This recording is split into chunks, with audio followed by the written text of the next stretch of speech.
저는 히말라야의 나라 네팔에서 선교사로 영혼들을 섬기고 있는 김종훈입니다.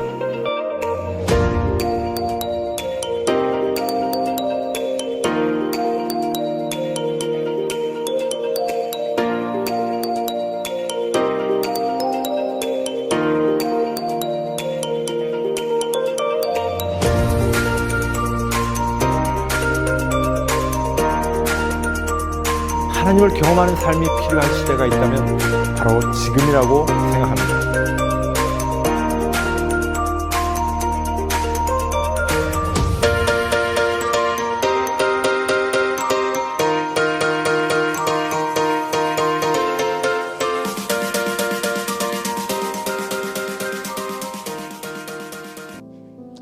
안녕하세요. 행복한 안식일입니다. 이번 안식일엔 세계 선교 주간 4번째로 네팔을 한번 가보겠습니다. 네팔에 계신 김종훈 선교사님이 어떤 일을 하고 계시는지 같이 한번 알아보겠습니다. 김종훈 선교사님의 말씀을 통해서 많은 은혜를 받길 바랍니다. 환영하며 예배 시작하겠습니다.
하늘에 계신 아버지 하나님, 오늘 귀하고 거룩한 안식일 또 저에게 허락하여 주셔서 그 은혜 너무나 감사합니다. 아버지 하나님, 이번 네팔 선교 이야기를 3일에 걸쳐서 저희들 또 그곳 소식을 듣기를 원합니다. 아버지 하나님, 비록 저희들 각자의 지역에서 이렇게 안식일 예배를 드리고 있습니다. 아버지 홀로 영광 받아주시고 이 귀한 안식일 정말로 갈급한 심령들이 이 자리에 나와서 주님께 더욱더 감사와 영광과 찬양을 드립니다. 아버지 하나님, 비록 저희들이 선교 현장에 직접 가서 선교를 하지 못하지만은 또 그곳에서 수고하고 고생하시는 김종호 목사님, 특별히 선교 활동하시는데 여러 가지 어려운 점이 많이 있을 줄 압니다. 또 그곳 소식을 통해서 저희가 이야기를 들을 때 정말로 저희 마음이 뜨거워질 수 있도록 도와주시고 정말로 마지막 때 얼마 남지 않은 예수님의 재림을 준비하는 저희들 정말로 깨어서 주님의 그 마지막 사명을 감당할 수 있는 그러한 원동력의 그 단초가 될 수 있도록 주님 도와 주시옵소서. 아버지 하나님, 정말로 저희들 하늘 가기를 소망합니다. 저희들 각자가 정말로 깨어서 준비함으로 선교하는 그러한 열의가 뜨거워짐으로 불이 활활 타오르는 그러한 계기가 만들어질 수 있도록 도와 주시옵소서. 아버지 하나님, 오늘 귀하고 거룩한 안식일 정말로 그 소식을 들을 때마다 저희들 마음이 결심하고 다시 한번 회개하는 마음으로 저희들 그동안에 게으르고 나태하고 주저하고 세상과 타협하는 그러한 마음들 다시 한번 저희들 마음이 깨어서 하나님께 굴복하고 다시 결심하는 귀한 이 한 시간이 될 수 있도록 도와 주시옵소서. 그곳에서 수고하는 여러 또 스태프들 또 목사님을 비롯해서 계획하는 모든 앞으로의 선교 사업이 정말로 어려운 그러한 고난이 있을지라도 저희들이 합심해서 기도할 때 힘을 얻고 여러 가지 또 재정적으로 많은 서포트를 통해서 그 계획이 하나도 흐트러지지 않도록 도와주시고 좋은 그러한 계획 속에서 하나하나 잘 이루어질 수 있도록 그래서 방방곡곡 미기한 곳까지 다 하나님의 기별이 전파되므로 성령의 역사가 그곳까지 다 맞춰질 수 있도록 도와주시고 새로운 생명들이 그곳에서 불타오르 일어날 수 있도록 도와 주시옵소서. 아버지 하나님, 또 말씀 속에서 저희가 은혜 받을 수 있도록 도와주시고 다시 한번 저희들이 성령 안에서 믿음 안에서 더욱더 하나님의 사업에 마지막 사명을 감당할 수 있도록 도와 주시옵소서. 모든 말씀 사랑이 많으신 예수님으로 간절하게 기도합니다. 아멘. 안녕하십니까? 오늘 우리가 드리는 헌금은 네팔에 있는 삼육학교를 건축하는 데 사용되어집니다. 네팔에는 삼육학교, 재림교육을 하는 학교가 없습니다. 때문에 우리가 들어지는 헌금을 통해서 초, 중, 고등학교를 위한 자금을 모금합니다. 이 자금을 통해서 삼육교육을 통하여 재림신앙을 전수하고 재림교회의 지도자를 키우는 학교를 건축하게 될 것입니다. 여러분께 후원 헌금 부탁드립니다.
하늘에 계신 저희들의 아버지 하나님, 오늘 저희가 네팔에 있는 삼육학교를 위하여 헌금을 드렸습니다. 우리가 드려지는 헌금을 통하여 아버지의 자녀들을 하나님의 말씀을 통하여 교육시킬 수 있는, 재림신앙을 교육시킬 수 있는 학교를 건축하는 자금으로 유용히 사용되어질 수 있도록 인도하여 주시옵소서. 아버지, 헌금을 드린 손길들 위에 축복하여 주시고, 이 헌금이 작은 씨앗이 되어 오병이어의 작은 씨앗이 되어 5,000명을 먹일 수 있는 기적으로 사용될 수 있도록 은혜 베풀어 주시옵소서. 예수님의 이름으로 간절히 기도합니다. 아멘.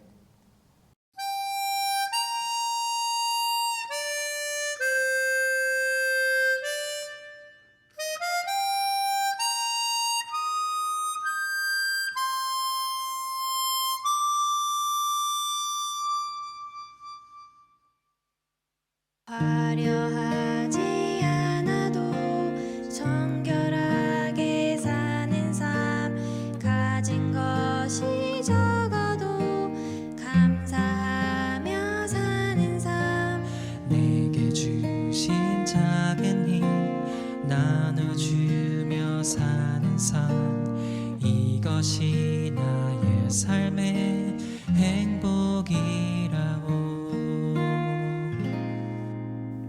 눈물 날 일 많지만 기도할 수 있는 것, 억울한 일 많으나 주를 위해 참는 것, 비록 짧은 작은 삶, 주 뜻대로 사는 것, 이것이 나의 삶의 행복이라오.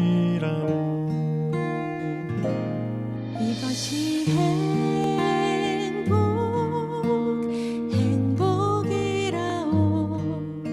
세상은 알 수 없는 하나님 선물, 이것이 행복이라오.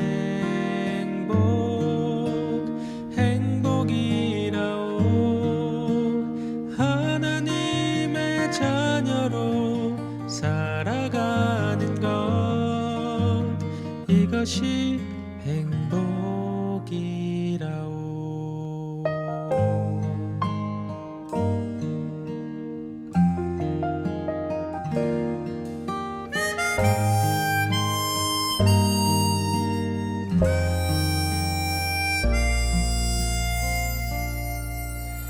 눈물 날 일 많지만 기도할 수 있는 것, 억울한 일 많으나 주를 위해 참는 것, 비록 짧은 작은 삶, 주 뜻대로 사는 것, 이것이 나의 삶의 행복이라오. 이것이 행복이라오. 세상은 알 수 없는 하나님 선물, 이것이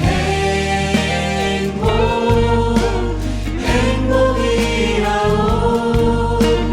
하나님의 자녀로 살아가는 것, 이것이 행복이라오.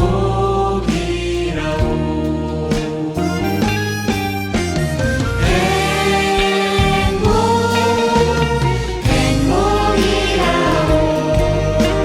세상은 알 수 없는 하나님 선물, 이것이 행복이라오. 하나님의 자녀로 살아가는 것, 이것이 행복이라오.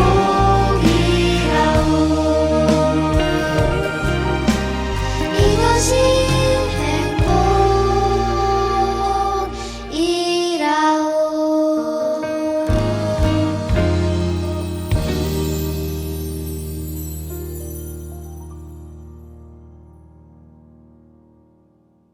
재림 성도 여러분, 안녕하십니까? 하나님께서 주신 행복한 안식일입니다. 이 시간 함께 예배하는 모든 성도님들에게 우리 하늘의 특별한 축복이 함께 하시기를 기원합니다. 먼저 성경 말씀 역대하 16장 9절을 읽겠습니다. 여호와의 눈은 온 땅을 두루 감찰하사 전심으로 자기에게 향하는 자를 위하여 능력을 베푸시나니. 오늘은 이제 세 번째 시간 여러분들과 함께 우리 하나님은 다 계획이 있으시다 라는 주제로 말씀을 나누도록 하겠습니다. 시대의 소망 330쪽에 있는 말씀입니다. 우리 하늘 아버지께서는 우리를 위하여 우리가 알지 못하는 수천 가지의 길들을 준비하셨다. 아멘. 여러분, 이 사실을 믿으시나요? 우리가 이 땅에서 맞이하는 여러 어려움들이 있는데요. 하나님은 그 문제를 해결할 우리가 알지 못하는 해결책을 수천 가지나 갖고 계시다는 이야기입니다. 우리가 그 사실을 믿음으로 받아들이면 이 말씀이 우리의 것이 되지만 믿지 않으면 우리와 아무 상관없는 말이 되겠죠. 제가 2019년 4월 마지막 주에 그 당시 건축 중이던 저희 선교훈련센터의 마지막 마무리 작업을 위한 자금을 가지고 네팔에 도착을 하였습니다. 한국에서 달러로 가져온 돈을 수도 카트만두에서 네팔 돈으로 환전을 하고서는 저희 선교지를 이동하기 위해서 이제 국내선 비행기를 타기 위해 공항으로 갔습니다. 정말 하루라도 빨리 공사를 끝내고 싶은 마음에 아주 기분 좋게 출발을 했습니다. 공항에 들어가기 위해 공항 검색대를 지나는데 검색대를 지키던 군인이 저를 갑자기 불러 세웠습니다. 그러더니 갑자기 제 가방을 내려놓고 그 안에 있는 모든 것을 꺼내라고 하는 것이었습니다. 그 군인은 제가 너무 많은 현금을 가지고 있기 때문에 와서 조사를 받아야 한다고 저에게 말을 했습니다. 그러면서 저를 공항 경찰에게 넘겨서 이제 조사를 받도록 했습니다. 그 공항 경찰들은 뭐 간단한 조사니까 걱정하지 말라고 저를 안심을 시켰습니다. 그런데 조금 시간이 지나면서 어째 상황이 점점 더 안 좋게 변해가는 듯 했습니다. 그래서 원래 타려고 계획했던 비행기는 타지 못하고 결국 저는 그날 밤을 경찰서의 구치소에서 보내게 되었습니다. 구치소는 정말 조그만 2평 정도 되는 공간에 13명의 사람들이 함께 잠을 자는데 정말 너무나 더럽고 환경이 좋지 않고 냄새가 나서 잠을 이룰 수가 없었습니다. 뿐만 아니라 제가 처한 어떤 그런 상황이 너무 걱정이 되었죠. 거의 뜬 눈으로 기도하면서 밤을 보냈습니다. 그 다음 날은 네팔 중앙경찰청의 조사실로 옮겨서 이제 조사를 받게 되었습니다. 모든 것이 적법하게 이루어진 것이 증명이 되었는데도 계속 뭔가를 캐내려고 2명의 수사관이 저에게 계속 많은 것들을 질문하며 조사를 했습니다. 그 사람들이 조사를 통해서 뭔가 다른 것을 알아내고자 하는 것 같았습니다. 나중에 알게 된 사실은 이 조사관들은 제가 한국 사람이기 때문에 선교사일 가능성이 많다고 생각을 해서 선교사라는 사실을 알아내려고 강도 높게 조사를 했다고 합니다. 왜냐하면 네팔에 거주하는 한국 교민이 800명 정도 되는데요. 그 중에 600명 정도가 선교사와 그 가족들이라고 합니다. 그러니 그 경찰들은 저도 분명히 선교사일 것이라는 생각을 하고 이 조사를 한 것이었죠. 네팔은 외국인이 선교를 하다가 적발되면 벌금을 내거나 징역형을 살고 영구 추방을 당하게 되어 있습니다. 그런 상황에서 저를 돕기 위해서 이제 저의 동역자인 네팔인 청년 목사님이 왔습니다. 그래서 제가 여러 개의 전화번호를 알려주면서 도움을 받을 만한 곳에 모두 다 연락을 해보라고 부탁을 했습니다. 1시간 정도 뒤에 목사님이 돌아왔는데요. 아주 실망한 표정으로 아무도 도와줄 수 없다는 답변을 가지고 돌아왔습니다. 평소에는 그렇게 가깝게 대하며 모든 것을 도와주고 그래서 저에게 특별히 어려운 일을 당하면 나에게 꼭 연락을 하세요. 내가 아는 사람도 많고 그러니까 도와드리겠습니다. 그렇게 얘기했던 여러 한국 사람들, 네팔 사람들이 모두 다 도움을 줄 수 없다고 그렇게 얘기했습니다. 그 순간 저는 다시 한번 정신이 번쩍 들었습니다. 그동안 내가 네팔에서 5년 넘게 봉사하면서 언제 내가 사람의 도움을 구하고 그 도움을 받으면서 지냈던가? 내가 모든 것들을 하나님께만 맡기기로 하지 않았던가? 다시 한번 하나님 앞에 무릎 꿇고 저의 연약한 믿음을 회개하며 하나님만 의지하기로 마음을 굳게 먹었습니다. 저희 청년 목사님에게 말하기를 저희 모든 동역자들에게 연락해서 기도를 부탁하라고 했습니다. 이 문제는 하나님께서만이 해결해 주실 수 있는 문제이니까 더 이상 누군가 사람에게 부탁하려고 하지 말고 하나님께만 기도하자고 그렇게 얘기를 했습니다. 사람을 의지하지 않고 하나님만 의지하기로 결심하고 기도하자. 정말 하나님께서 움직이기 시작하셨습니다. 첫째 날 경찰청에서 조사를 마치고 다시 호송차를 타고 새로운 구치소로 이동을 하게 되었습니다. 저희 호송은 젊은 여자 경찰이 2명의 부하 경찰과 함께 담당했습니다. 그런데 호송차에 오르기 직전 그 담당 여자 경찰이 2명의 부하 경찰에게 말하기를 앞으로 이 사람을 호송할 때는 손목에 수갑을 채우지 말라고 얘기를 하는 것이었습니다. 부하 경찰들이 깜짝 놀라서 왜 그러느냐고 물으니 이 사람은 수갑을 안 채워도 도망갈 사람이 아니니까 채우지 말고 만약 이 사람이 도망가면 내가 책임지겠다고 그렇게 말을 하는 것이었습니다. 사실 그 전날에 제가 경찰에 체포되어 구치소로 이동할 때 처음으로 경찰들이 제게 수갑을 이렇게 채웠습니다. 근데 그 수갑을 차는 것이 제 마음을 참 많이 힘들게 했어요. 제가 하나님께 속으로 조용히 기도하기를 하나님, 제가 이 선교지에 와서 뭘 잘못했길래 이렇게 수갑까지 차게 되다니요. 제가 범죄를 해서 수갑을 찬 것은 아니었지만 아무튼 제 마음이 많이 힘들었습니다. 그런데 그날 그렇게 하나님께서 제 마음의 기도를 응답하신 것이었습니다. 그 여자 경찰은 저에게 매우 호의적이었고 어떻게 해서든지 저를 도와주려고 했습니다. 그래서 제가 그 이유를 물었어요. 왜 이렇게 나한테 친절하게 대하냐고. 그랬더니 이런 이야기를 들려주었습니다. 제가 체포되고 나서 2번째 날 이제 중앙경찰청으로 이송되어서 저희 청년 목사님과 함께 경찰서 건물 안으로 들어와서 2층으로 계단을 올라오고 있었는데 그 모습을 이 경찰이 자기 사무실에서 봤다는 것입니다. 저와 청년 목사님 2사람의 뒤쪽에 그런데 어떤 환한 빛이 저희를 두르고 있는 모습을 보았다고 합니다. 그래서 그때 그녀에게 들은 생각이 이 사람들은 뭔가 좀 특별한 사람들인 것 같다. 내가 이 사람들을 도와줘야겠다는 생각이 들었다는 것이었습니다. 그래서 저희 청년 목사에게 제가 어떤 사람인지를 물어봐서 저에 대해 알게 되었다고 합니다. 아마 저희 청년 목사님이 제가 네팔 사람들을 위해서 좋은 일을 많이 한다고 그런 얘기를 한 것 같습니다. 그래서 이렇게 좋은 일을 하는 사람은 내가 도와야 되겠다라는 확신이 그 여자 경찰에게 들었던 것입니다. 그 경찰의 도움으로 저는 구치소에서의 생활도 조금 덜 불편하게 지낼 수 있었고요. 자유롭게 찾아오는 사람들과 면회를 할 수도 있었습니다. 그러나 특별한 진전 없이 계속 같은 질문만 반복되는 조사가 닷새 동안 진행이 되었습니다. 그러다 드디어 금요일이 되었습니다.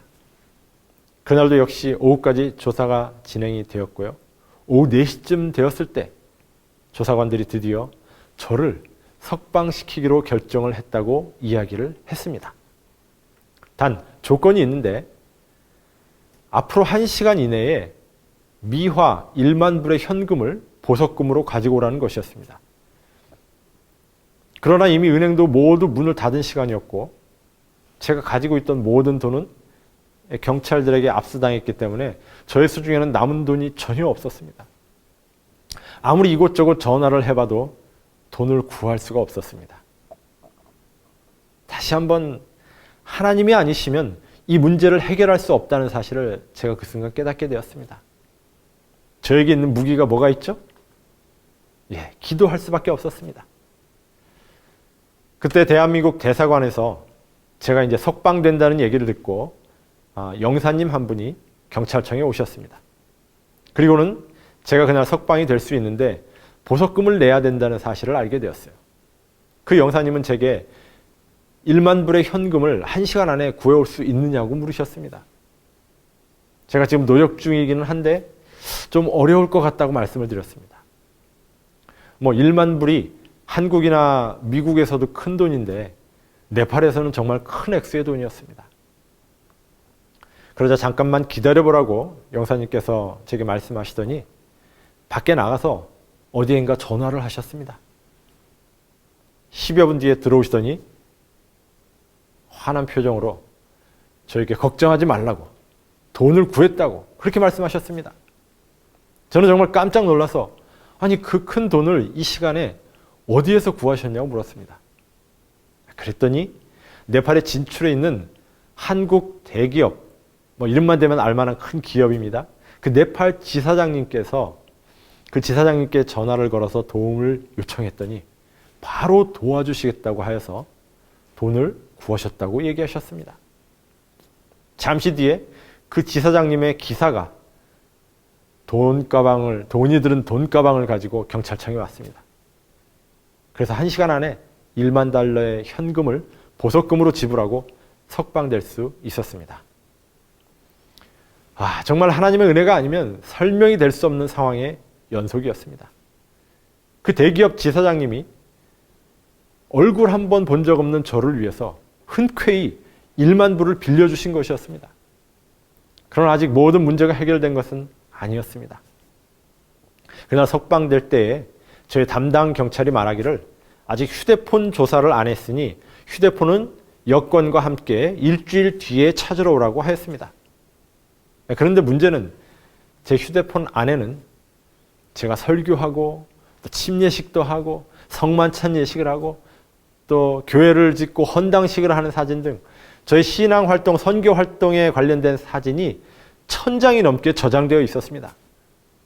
만약 그 경찰이 제 휴대폰의 사진만 봐도 더 이상의 확실한 증거가 필요 없을 정도로 많은 선교사의 증거가 그곳에 있었습니다.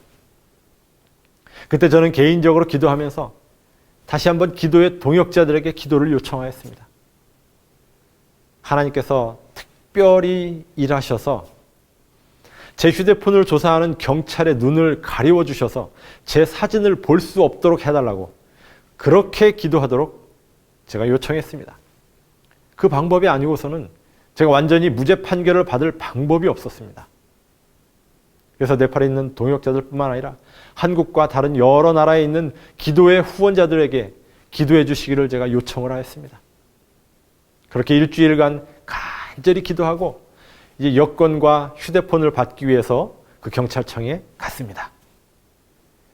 담당 수사관이 저를 이제 조사실로 불렀습니다. 정말 기도하면서 떨리는 마음으로 조사실에 들어갔습니다. 그 수사관은 잠시 이런저런 얘기를 하더니 드디어 캐비넷에서 제 휴대폰과 여권을 꺼내 가지고 왔습니다. 정말 긴장되는 순간이었습니다.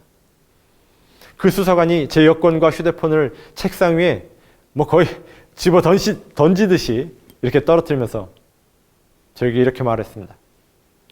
휴대폰의 모든 문자가 한글로 되어 있어서 아무것도 조사를 안 했다고 말하는 것이었습니다. 저는 그 말을 듣고 제 귀를 의심할 수밖에 없었습니다. 아니 어떻게 이런 일이 일어날 수 있을까? 저장된 사진을 보는데 무슨 언어나 문자가 필요합니까? 정말 하나님께서 수사관들의 눈을 가리셔서 그 저장된 사진을 단 한 장도 보지 못하게 하셨던 것이었습니다. 정말 하나님의 인도하심은 놀라웠습니다. 저는 저희 휴대폰을 찾아가지고 나오면서 정말 놀라움과 감사의 눈물을 흘리지 않을 수 없었습니다. 그런데 시간이 좀 약간 지나면서 한편으로는 제 마음 가운데 조금 서운한 마음도 들었습니다. 제 아내와 부모님과 가족들이 저 때문에 얼마나 많은 걱정을 했을까. 하나님, 이 어려운 나라에서 선교하는 것도 힘든데 왜 이런 고통스러운 일까지 제가 경험해야 하나요? 제가 기도하면서 그런 약간의 투정을 부리기도 했습니다. 그러나 얼마 지나지 않아서 제가 그 이유를 알게 되었습니다. 하나님께서는 적어도 두 가지 이유를 가지고 계셨던 것 같습니다. 첫 번째 하나는 저를 더 겸손하게 전적으로 하나님만을 의지하는 법을 가르치시기 위해서 그러셨다고 생각이 들었습니다. 왜냐하면 제가 봐도 저는 하나님을 전적으로 의지하는 믿음을 보이려면 아직도 멀었다는 생각이 들기 때문입니다. 또 다른 하나는 저를 도왔던 그 여자 경찰을 구원하시기 위한 하나님의 뜻이 있었던 것 같습니다. 그 여자 경찰은 그 사건 뒤로도 계속 저희와 좋은 관계를 유지하며 저희 청년 목사님과 이제 누나 동생 하면서 지금 성경을 계속 공부하며 교제를 나누고 있습니다. 하나님은 우리 각자 개인을 향하여 분명한 계획을 갖고 계십니다. 세상의 끝이 가까웠다고 하는 이 시대에 하나님께서는 우리를 향하여 어떤 계획을 갖고 계실까요? 다시 말해서 우리가 오늘 이 시대에 제7일 안식일 예수 재림 교인으로 존재하는 이유가 무엇일까요? 하나님은 우리에게 어떤 계획을 갖고 계시는 것일까요? 저는 이 시간에 엘리야를 떠올려 보게 됩니다. 하나님께서는 언제나 역사의 고비 때마다 하나님의 뜻을 성취시킬 하나님의 백성을 갖고 계셨습니다. 우리는 그런 사람을 남은 자손이라고 부르죠. 성경의 역사를 자세히 들여다보면 하나님께서 사람을 찾으시는 역사였던 것을 보게 됩니다. 절망도 희망도 사람 안에 있고 문제도 또 그 문제에 대한 답도 사람 안에 있습니다. 그래서 하나님께서는 내가 어디 있느냐고 우리에게 물으시면서 또 너희가 어떠한 사람이 되어야 마땅하뇨? 라고 물으십니다. 저는 그 물음에 엘리야 같은 사람이라고 그렇게 대답하고 싶습니다. 엘리야, 그는 기도하는 사람이었습니다. 성경 야고보서 5장 17절에서 이렇게 말씀하십니다. 엘리야는 우리와 성정이 같은 사람이로되 저가 비 오지 않기를 간절히 기도한즉 3년 6개월 동안 땅에 비가 오지 않았다고 기록하고 있습니다. 근데 그가 왜 비 오지 않기를 기도했을까요? 그가 살던 그 시대는 물질적으로는 그 어느 때보다 풍요로운 시대였지만 영적으로는 가장 어두운 시대였습니다. 어쩌면 오늘날의 세상과 너무나 비슷한 상태였던 것 같습니다. 왕부터 시작해서 이스라엘의 거의 대부분의 백성들이 우상 숭배에 빠져 있는 모습을 보면서 엘리야는 가만히 있을 수가 없었습니다. 그가 혼자서 무엇을 할 수 있을까 생각해 봤을 때 그는 기도로서 개혁을 시작하기로 결심했습니다. 그의 기도는 힘없고 확신 없는 기도가 아니라 사랑이 동기가 된 정말 열렬하고 능력 있는 그런 기도였습니다. 기도하면 할수록 타락한 왕과 백성들에게 하늘의 경고의 기별을 전해야 한다는 부담이 그의 마음을 눌렀습니다. 사랑하는 믿음의 가족 여러분, 하나님께서는 오늘 우리가 엘리야처럼 기도하기를 원하십니다. 세상의 근심 걱정에 짓눌려 힘없고 맥 빠진 그런 기도를 하는 게 아니라 어제 한 기도나 오늘 하는 기도나 똑같이 특별할 것 없는 중언부언하는 그런 기도가 아니라 우리도 엘리야처럼 열렬하고 능력 있게 영혼을 구원하는 기도를 하기를 하나님께서 원하시는 것입니다. 제가 삼육고등학교에 다닐 때에 학교 복도에 이런 글이 쓰여 있었습니다. 기도하는 한 사람은 기도하지 않는 한 민족보다 강하다. 아멘이신가요, 여러분? 예, 저는 이 말에 아주 전적으로 동의합니다. 우리는 엘리야를 통해서 기도하는 한 사람이 한 나라를 어떻게 변화시키는지를 보았습니다. 만약 여러분과 제가 엘리야처럼 기도한다면 이 세상에 얼마나 큰 변화가 일어날까요? 한 사람이 한 나라를 기도로 변화시켰다면 우리 모두가 엘리야처럼 기도한다면 이 지구상에 어떤 일이 일어나겠습니까? 세상이 성령의 능력으로 선포되는 말씀으로 인해 지진처럼 진동하는 일이 일어날 것입니다. 그런데 아직 그런 일이 일어나고 있지 않다면 그건 이 시대의 엘리야로 부름을 받은 바로 여러분과 저의 문제가 아니겠습니까? 사실 우리가 세상을 바라보며 복음을 전할 때 우리가 복음을 전하는 속도보다 계속 새로 태어나는 불신자가 더 많은 것처럼 느껴집니다. 사실 통계로 봐도 그렇습니다. 이 복음이 확산되는 속도가 전 세계의 인구가 늘어나는 속도보다 더 느립니다. 그렇다면 언제 이 세상의 복음 사업이 맞춰지게 될까요? 도대체 어떻게 그 일이 가능할 수 있겠습니까? 우리가 엘리야처럼 기도한다면 그 일이 가능하지 않겠습니까?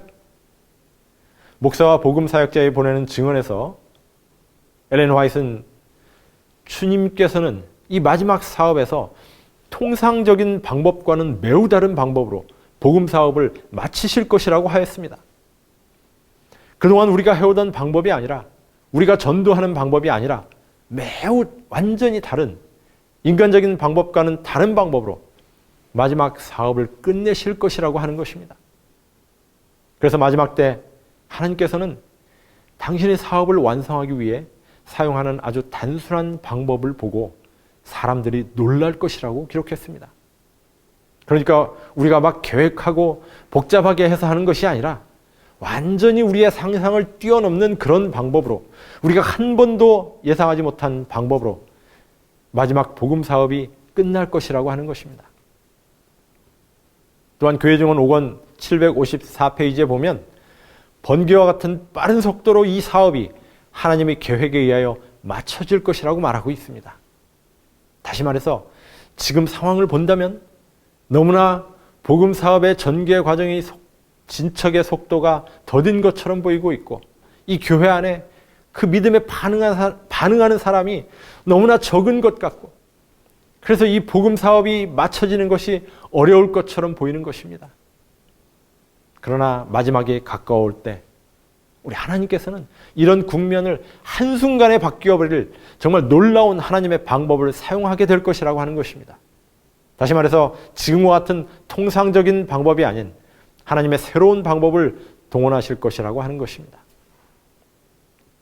그래서 우리는 하나님께서 통상적인 어떤 상식을 깨뜨리는 방법으로 우리를 사용하고자 하실 때 그때 우리가 하나님의 방법을 따라갈 수 있는 믿음이 준비되어 있어야 하는 것입니다. 만약 오늘 나의 일상의 삶을 통해서 그 믿음이 훈련되어 있지 않으면 우리를 이끄시는 그 하나님의 교육을 우리는 거절할 수도 있다고 하는 것입니다. 엘리야, 그는 말씀의 사람이었습니다. 하나님의 말씀의 약속을 정확히 알고 기억하면서 세상에서 일어나는 일들을 보면서 시대의 징조를 읽을 수 있는 사람이었습니다.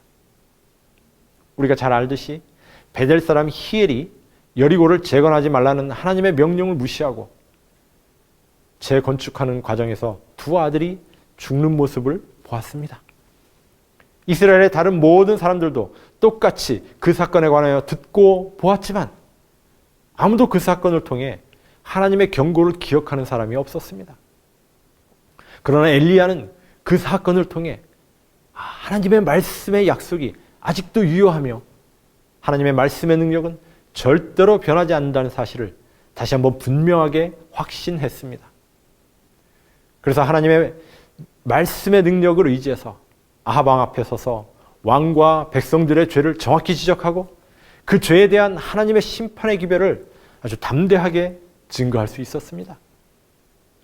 하나님은 오늘 우리에게 안일함과 편안함만을 추구하는 이 세상에 엘리야처럼 그렇게 회개의 기별, 경고의 기별을 전하도록 우리를 부르셨다고 저는 믿습니다. 이 시대의 세 번째 엘리야로 부름받은 남은 자손을 향한 하나님의 계획이 바로 이것인 것입니다. 엘리야, 그는 외로움과 고독함을 두려워하지 않는 사람이었습니다. 성경에는 그의 가족이나 친구 등 엘리야에 관한 개인적인 내용이 거의 없습니다.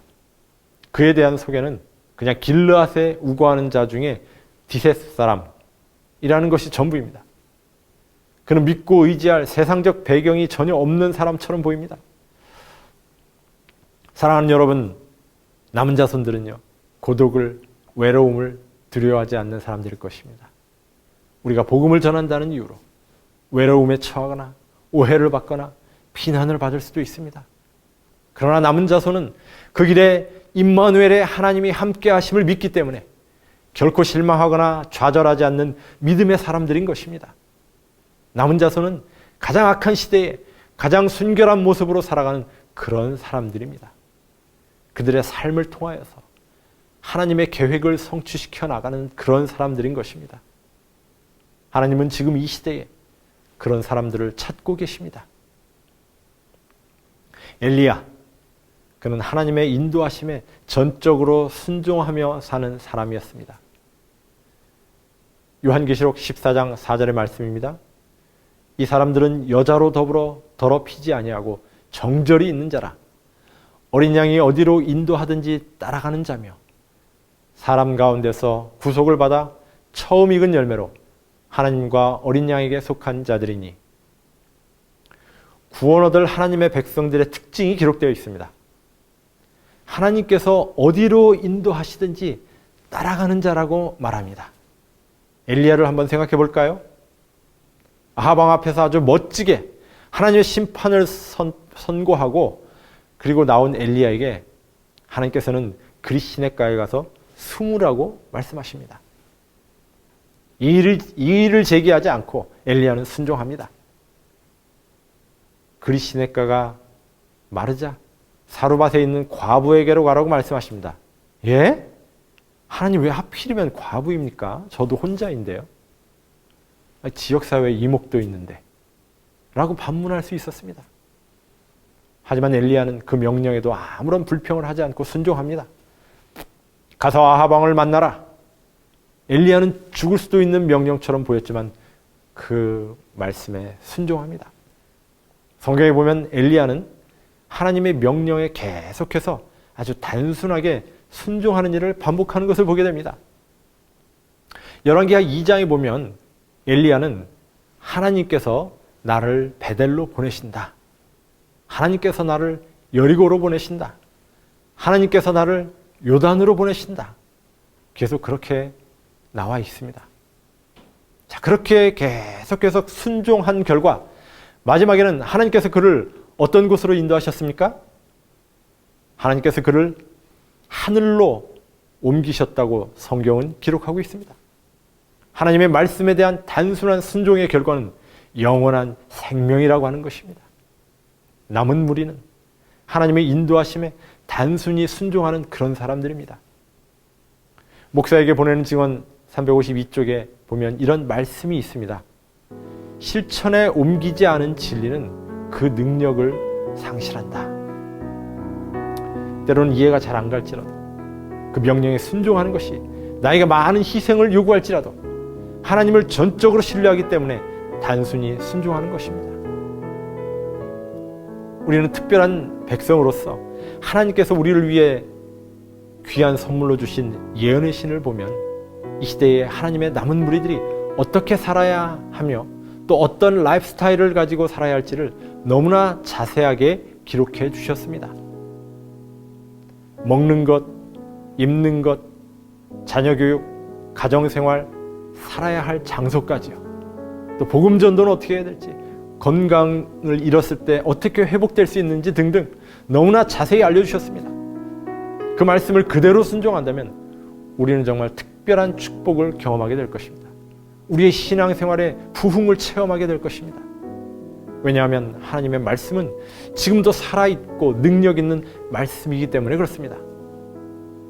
그리고 제가 그 경험을 네팔에서 너무나 많이 했고 지금도 하고 있기 때문에 이렇게 확신 있게 말씀드릴 수 있는 것입니다. 성경 역대하 16장 9절의 말씀을 다시 한번 읽겠습니다. 여호와의 눈은 온 땅을 두루 감찰하사 전심으로 자기에게 향하는 자를 위하여 능력을 베푸시나니. 우리 사랑하는 미주에 계신 재림 성도 여러분, 하나님께서는 지금 이 시대에 세 번째 엘리야를 찾고 계십니다. 전심으로 하나님을 찾는 사람, 보이지 않는 것을 보이는 것처럼 믿음으로 하나님을 의지하고 나아갈 수 있는 사람을 지금 찾고 계십니다. 여러분과 제가 모두 남은 자손으로서의 역할을 잘 감당하셔서 하나님의 뜻과 계획이 우리를 통하여 이루어지게 되시기를 간절히 기원하며 오늘 말씀을 마치도록 하겠습니다. 감사합니다. 다 같이 기도하시겠습니다. 사랑의 하나님 아버지, 오늘 이 시대에 저희를 주님의 세 번째 엘리야로 불러주시고 저에게 사명을 주시고 또 그 사명을 감당할 능력도 주시겠다는 약속을 허락하신 하나님 참으로 감사합니다.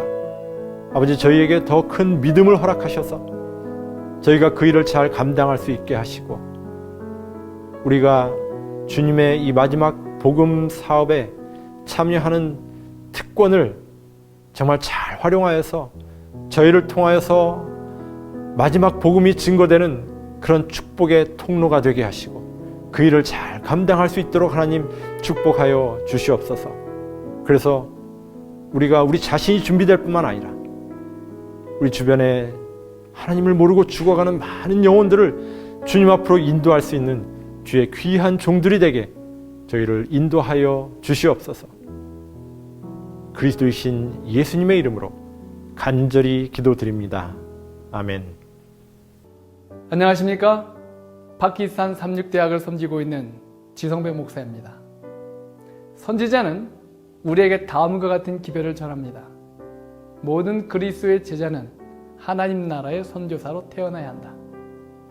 이 말은 선교사로 살아가는 것은 선택이 아니라 필수인 거죠. 저는 인도네시아에서 1000명 선교사 훈련원을 또 시작하면서 그리고 한국에서 컴파스 선교사 훈련원을 지도하면서 살아계신 하나님의 역사를 삶으로 체험하게 되었습니다. 말씀의 능력이 무엇인지, 기도의 능력이 무엇인지를 체험하게 되었습니다. 그렇다면 이와 같은 놀라운 하나님의 역사가 선교 현장에선 이루어지고 있는데 왜 우리의 주변에서는 이루어지지 않을까요?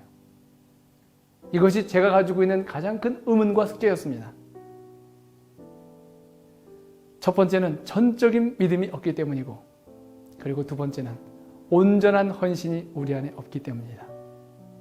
전적인 믿음과 온전한 헌신이 성령과 더불어 함께 만난다면 말씀의 놀라운 약속이 지금 이 순간에도 사도행전과 똑같은 역사로 펼쳐지게 될 것입니다. 저는 이 기간 동안에 여러분과 더불어 하나님께서 제게 주신 작은 선교의 경험과 그리고 말씀의 능력들, 말씀의 약속들을 살펴보면서 첫째 날은 말씀의 능력을 경험하는 것이 무엇인지, 그리고 둘째 날은 기도의 능력을 체험하는 것이 무엇인지, 그리고 셋째 날은 복음의 능력을 체험하는 것이 무엇인지를 여러분과 함께 나누기 원합니다. 선교지에 살아계셨던 하나님의 모든 능력의 역사가 지금 이 순간에서도 새로운 신사도행적적인 역사로 여러분과 여러분의 가정 속에 함께하기를 바라면서 말씀을 준비하고 있습니다. 잠시 후에 여러분과 함께 만날 것입니다. 그리고 여러분을 위해 기도할 것입니다. 그리고 믿음의 길을 걸어가는 선교사로서 우리가 다 함께 태어나는 놀라운 축복의 시간이 되기를 바라면서 다음 시간을 기대하겠습니다. 여러분 그동안 건강하시고 행복하십시오. 감사합니다.